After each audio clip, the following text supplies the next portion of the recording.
ஜெய் தமிழ் ஷஹான்ஜி பேசுகின்றேன்.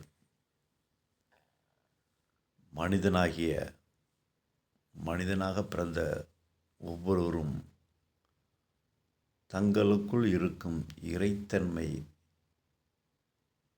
அந்த தெய்வீகத்தன்மையை உணர்வதுதான் முக்கியமான குறிக்கோளாக இருக்க வேண்டும்.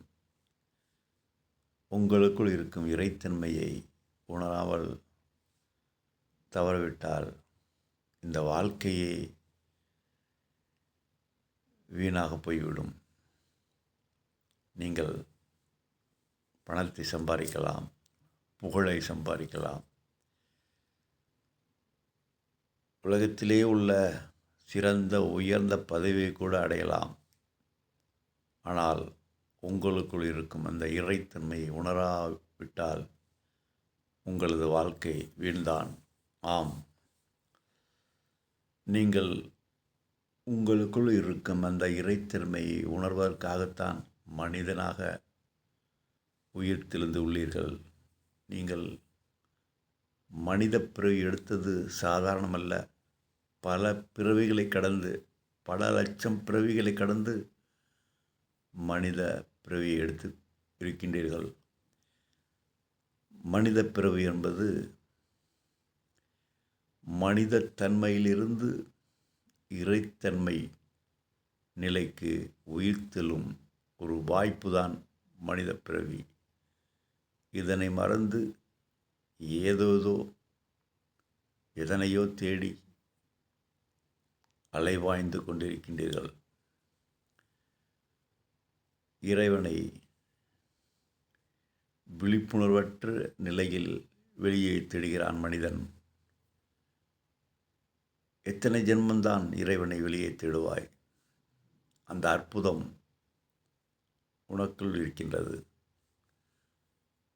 வெளியே தேடிக்கொண்டே இருந்தால் உனக்குள்ளே இருக்கும் அந்த இறைத்தன்மையை எப்பொழுது உன்னால் உணர முடியும்? 1ஆம் வகுப்பு படிக்கின்றாய். 10 வருடங்களாக அதே 1ஆம் வகுப்பு படித்து கொண்டிருந்தால் உன் நிலை என்ன ஆகும்? இப்படித்தான் உன் நிலை உள்ளது. நீ இறைவனை வெளியே தேடிக்கொண்டிருப்பதும் 1ஆம் வகுப்பில் 10 ஆண்டு படிப்பதும் சமம். வெளியே இறைவனை வணங்கும் பழக்கம் தானாக நின்று அந்த பழக்கம் அகப்பயணத்திற்கு வழிவகை செய்ய வேண்டும். உங்கள் உள்ளே பயணிப்பதற்கு அது வழிவகை செய்ய வேண்டும்.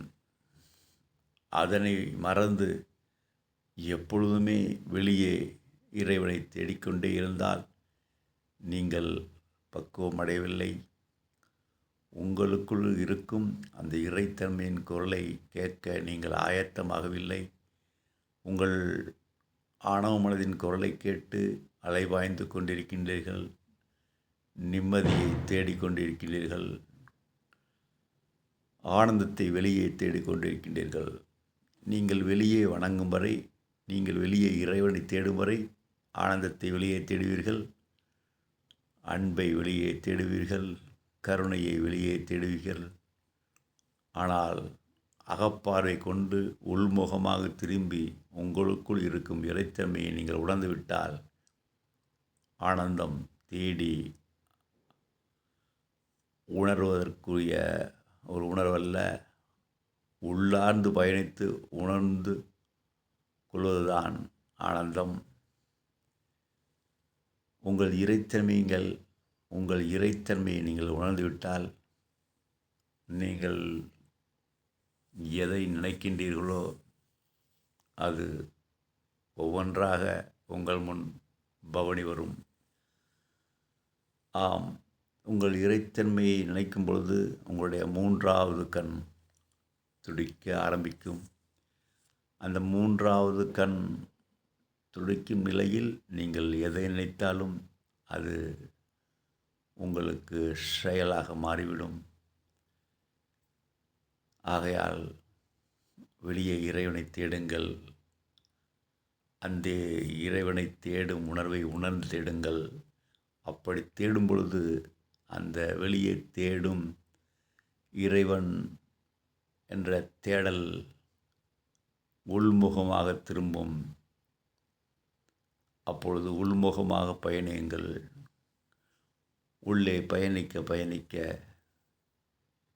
தேடுபவனும் தேடப்படுபவனும் நீயே என்று நீங்களே என்று உணர்ந்து கொள்வீர்கள்.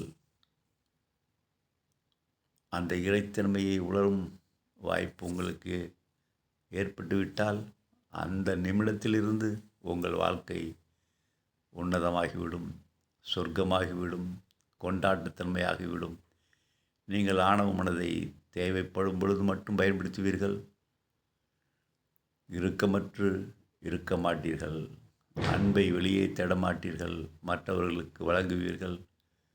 கருணை உணர்வை வெளியே தேடமாட்டீர்கள், மற்றவர்களுக்கு கருணை உணர்வை வாரி வழங்குவீர்கள்.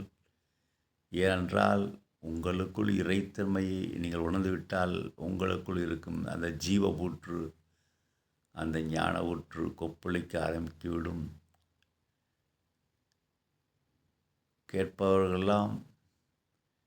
கேட்பவர்களெல்லாம் கேட்டதையெல்லாம் வழங்கிவிடுவீர்கள்.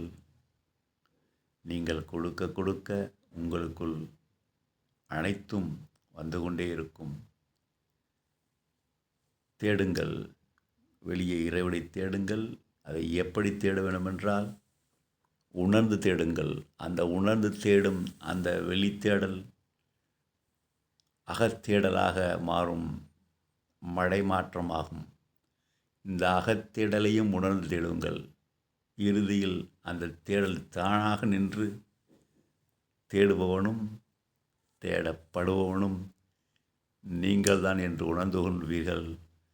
அப்படி உணரும் அந்த இறை நிலைதான் இறைத்தன்மை, இறைவன். நீங்களே இறைவன் என்று உணர்ந்து விடுவீர்கள். வணங்கி வணங்கி வணக்கத்தின் இறுதியில் வணக்கத்தின் இறுதியில் வணக்கத்துக்குரிய ஈசன் நீயே என்று நீ உணர்வாய் என்று பரஞ்சோதி மகான் பகன்று சென்றுள்ளார். வணங்கி வணங்கி வணக்கத்தின் இறுதியில் வணக்கத்துக்குரிய ஈசன் நீயே என்று நீ உணர்ந்து விடுவாய். வணங்கி வணங்கி இறைவனை வெளியே தேடி தேடி தேடி அந்த இறைவனை தேடுவதை உணர்ந்து தேடி அந்த தேடல் தானாக உள்முகமாக திரும்பி உள்முகத் தேடலும் உணர்ந்து செய்யும் பொழுது அந்த தேடல் தானாக நின்று வணக்கத்துக்குரிய ஈசன் நீங்கள்தான் என்று உணர்ந்து கொள்வீர்கள். இறைத்தன்மையை உங்களுக்குள் உணர்ந்து விடுவீர்கள். அதுதான் உங்கள் லட்சியம். ஆகையால் இறைத்தன்மையை உணருங்கள்.